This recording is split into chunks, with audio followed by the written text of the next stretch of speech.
আজিম দা, এর আগে যখন স্পট অন নিউজে তুমি ইন্টারভিউ দিয়েছিলে, তুমি বলেইছিলে আগে যে মোহনবাগানের এই যে ব্রেক কাটিয়ে মাঠে খেলতে নামাটা কঠিন হবে।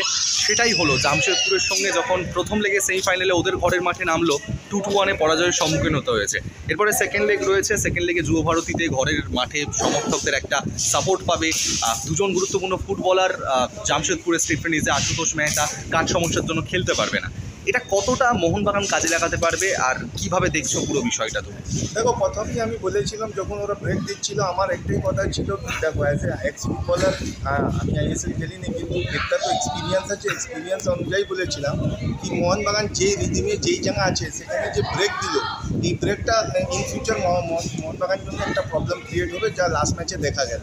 তারপরে দেখো জমশেদপুর যথেষ্ট ভালো ফুটবল খেলেছে আজকে। আগার কোচ এখন দেখো result oriented club, fan base club, সব কিছু দেখতে তোমাকে সব কিছু মাথা রাখতে হবে।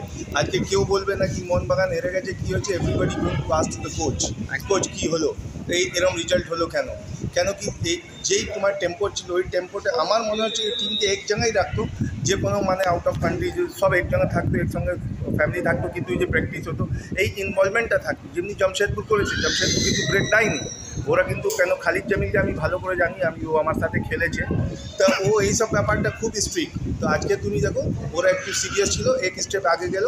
এই যে ওদের একটা প্লাস পয়েন্ট আছে, শুধু ওরা ড্র করলে ফাইনাল পৌঁছে যাবে। কিন্তু এই যে মোহনবাগান আবার প্রেশার পড়ে গেছে, no doubt Mohun Bagan under pressure home match খেলবে, একটা অ্যাডভান্টেজ থাকবে। কিন্তু এই যে প্রেশার, তুমি দেখবে অনেকবার কি গোল করতে হবে, কিন্তু গোল আসে না, একটা কাউন্টার অ্যাটাকে আবার একটা গোল চলে গেলে আর একটা বড় প্রবলেম।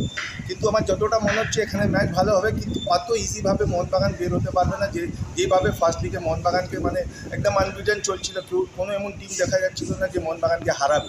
কিন্তু এই যে সেমিফাইনাল প্রথম ম্যাচই তোমার এই যে একটা সেটব্যাক হয়ে গেল, একটা শকিং রেজাল্ট হয়ে গেল।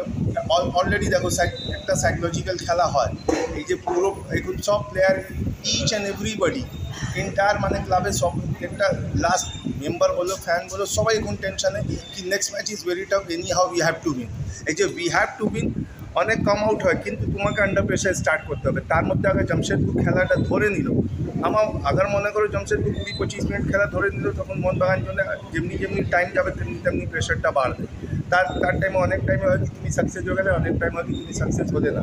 তা এই যে একটা ভালো জায়গা থেকে যে নিচে পড়ে যাওয়া, তখন লাস্টে এটাই হবে কি আমাদের ওই রেস দেওয়াটা ভুল হয়ে গেল, এই হয়ে গেল, তখন ভেবে লাভ নেই। ওই জন্য আমি বলেছিলাম টিমটাকে এক জায়গায় রাখো, একসাথেই রাখো। তুমি একটা কথা বলেছিলে যে সমর্থকরা অনেকটা আশাবাদী এই মুহূর্তে। আরও একটা বিষয় জামশেদপুরে ঘটেছে যে একজন মোহনবাগান সমর্থক, তাকে খুব খারাপভাবেই মারধর করা হয়েছে। জামশেদপুরের সমর্থক এবং পুলিশদের একটা অন্যরকম একটা সিচুয়েশান সৃষ্টি হয়েছিল, হসপিটালে ভর্তি ছিলেন। সমর্থকরাও অনেকটা আশাবাদী, চার্জটা আছে যে এখানে ঘরের মাঠে জামশেদপুরকে হারিয়ে এই বদলাটা নেবে। তো এইটা কতটা মোহনবাগান ফুটবলারদের ওপর চাপ পড়তে পারে, যে অতিরিক্ত একটা রয়েছে, প্রেশার রয়েছে? দেখো, ফার্স্ট অফ অল তো ওখানে কী হয়েছে আমি তো ওই আউটসাইড স্টেডিয়ামের ব্যাপারটা জানি না, কিন্তু যাই হোক ফুটবল মাঠে আগে কোনো সমর্থকের যে কেউ ইনজার্ড হয়, যাই হোক, এটা মানে কি বলে ফুটবল জন্যে খুব হানিকারক আমি মনে করি, আর মানে খুব খারাপ লাগে। ইজ অল দ্য হিউম্যান বিন, ওরা তো মানে কলকাতা থেকে জামশেদপুর গেছে, খেলা দেখছে, অ্যাক্সিডেন্টলি হয়েছে, কী হয়েছে এটা তো বলতে পারবো না। কিন্তু এই আমি ওটাই বললাম না কি আবার মোহনবাগানকে এটা প্রেশার রাখতে হবে, আর সাপোর্টাররাও দেখবে কি না আমাদের মানে আমার রক্ত পড়ে গেছে, এই anyhow we have to win. No doubt match ভালো হবে, কিন্তু এই প্রেশারটা আমি নেবো কেন? আমি তখনই বলেছিলাম কি আমি এই আন্ডার প্রেশার টিমটাকে রাখবো কেন? যেই ফ্লোতে টিম চলছিল সেই ফ্লোতে টিম খেলবে। আর এখন আইএসএলে কোন প্লেয়ার আছে কোন না, এইসব নিয়ে তো ভেবে লাভ নেই। এর মানে তখন তো 11 ভার্সেস 11 খেলবে, এমন নাকি দুটো প্লেয়ার কম খেলবে। একদম। তা আমার মনে হয় কি ওরা একটা কাউন্টার অ্যাটাকে খেলার চেষ্টা করবে। ওরা এনি হাউ চাইবে কি আমরা গোল না খাই, কাউন্টার অ্যাটাকে আগে আমরা গোল মারি।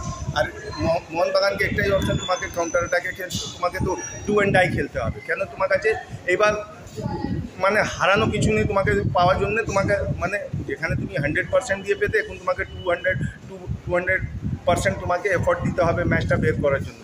আর এইবার দেখা যায় কি কোচ এখানে কী প্ল্যান করবে, কেন কি তোমার already semifinal, first semifinal your loss, মানে একটা বড় বিরাট প্রেশারে পড়ে গেছো।